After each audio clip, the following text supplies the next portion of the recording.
Today we are going to talk how to grow calendula from the seeds, how to transplant its seedling once it is ready, how to cure the calendula till it's blooming, potting soil mixture for calendula and the best fertilizer for calendula, and how to get maximum flowers in calendula. To sow the calendula seeds, in 80% of coco peat, I have mixed 20% of vermicompost and 2 gram of fungicides. I am going to use 8-inch of poly bag with good number of draining holes.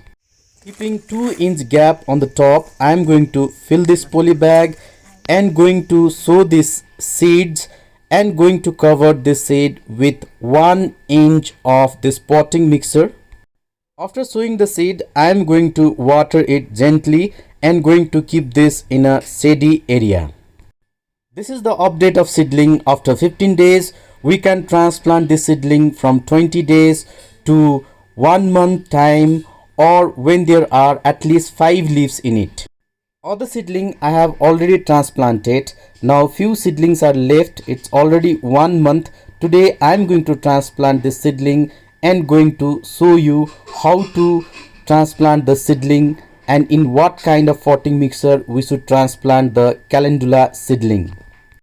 For transplanting this seedling, I am going to use 1 part of garden soil and 1 part of coco peat and 1 part of cow dung compost. Cow dung compost should be well decomposed. If you don't have cow dung compost, you can use vermicompost also. Alternative potting mixer for transplanting the calendula seedling would be 70% of garden soil and 30% of either vermicompost or well decomposed cow dung compost.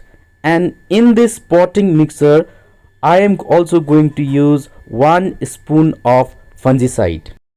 For transplanting the seedling, I am using 6-inch of poly bag. Now I am going to gently place this seedling out here and going to cover its root with the same potting mixture. There should be good number of draining hole in a pot, and if we are growing this seedling in a pot bigger than 6 inch, we can grow 2 or 3 seedling in a same pot. Now I am going to water it thoroughly. Whenever you are watering this seedling for the first time, water it thoroughly so that the water comes out of draining hole. These are the update of seedling which I have transplanted 1 week before. After 1 month of transplantation, few plants have started blooming and the rest are producing the buds. These are the update after 60 days. They are producing tons of beautiful flowers in it. Calendula are very easy to cure and they produce flower very fast. Now I am going to tell you some important things we need to do while growing calendulas. On the bottom of the plant, you will see some of the leaves yellowing. We need to remove these yellow leaves time to time. Once it start producing the buds, we need to start fertilizing this plant. Now I am going to tell you the best fertilizer for calendula to produce tons of flowers.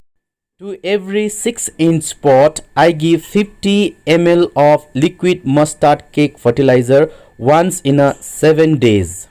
Before giving the fertilizer, we need to loosen the topmost soil and we need to make sure that the soil is completely dry before we give this fertilizer.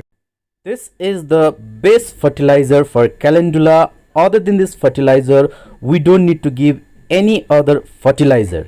Now I am going to talk about how to maintain this plant.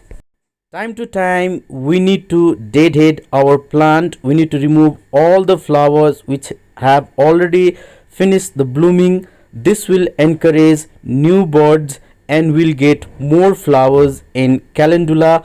Otherwise the energy will be spent in forming the seeds. Once we feel now they are not going to produce more buds, we can keep few flowers to collect the seed for next season.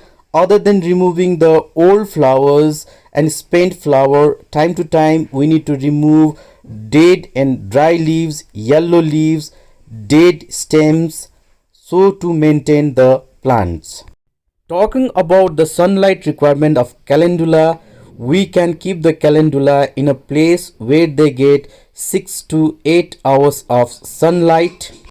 If this plant does not get enough sunlight, there will be very less blooms in calendula. If your place is very cold, you can keep this plant where they receive whole day of sunlight. Water requirement: water this plant whenever its topmost soil is dry. Whenever you are watering this plant, water thoroughly so that the water comes out of draining hole. These plants are blooming since 2 months and I have not seen any attack of pest or insect. Time to time we need to remove the weeds grown on the potting soil. Now you can also loosen the topsoil. I am adding few granules of DAP. If you don't have DAP, you don't need to use the DAP. You can give a handful of compost also. If you are using DAP, you can give DAP once in a 20 days. Hope this video will help you to grow calendulas in your garden. This is it for today. Thank you for watching HR Garden.